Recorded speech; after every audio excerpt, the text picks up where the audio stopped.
জানো তো, বহুদিন ধরেই ভাবছিলাম দক্ষিণেশ্বরের মায়ের মন্দিরে যাব, কিন্তু কিছুতেই আর হয়ে উঠছিল না। অবশেষে আজকে এলো সেই সুযোগ।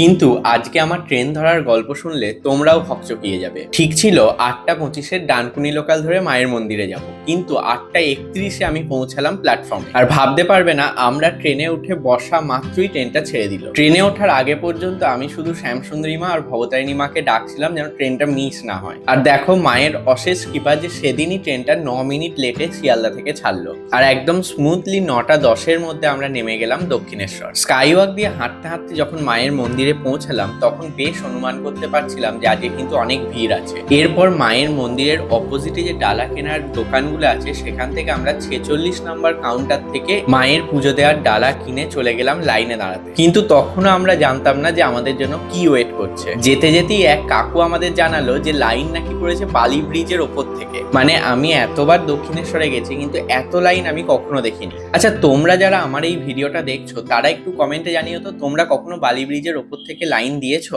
কিন্তু কথাই আছে না, সবার কা ফল মিঠা হতা হ্যায়। এত ভিড়ের মাঝেও যেভাবে আজকে মাকে দর্শন করতে পেরেছি, বিশ্বাস করো এর আগে যতবার দক্ষিণেশ্বর গেছি সেভাবে কখনো মায়ের দর্শন পাইনি। ব্যাস, মাকে এত সুন্দরভাবে দর্শন করার পর ওই ঠাঁই রোদে দাঁড়িয়ে থাকার যে লাইনের কষ্টটা, সেটা এক নিমিষেই যেন ভুলে গেলাম। ব্যাস, এরপর গঙ্গা দর্শন করে আমরা সোজা চলে গেলাম ফুড প্লাজায় খেতে। আর বরাবরের মতো সুকন্যা আবার ভুলভাল খাবার অর্ডার দিয়ে ভাগ বসাচ্ছিল আমার খাবার। আর সুকন্যার একটা মুদ্রা দোষ হচ্ছে, ও যে কোনো জায়গায় গিয়ে হারিয়ে যায়, যেমন ঠিক এখানে। ওর পাশ দিয়ে কার্ড পাঞ্চ করে আমি মেট্রোয় ঢুকে এসেছি, আর ও আমাকে দেখতে পাইনি। যাই হোক, আমাদের মধ্যে তো এসব চলতেই থাকে। ভিডিওটা তোমাদের কেমন লাগলো একটু কমেন্টে জানিও।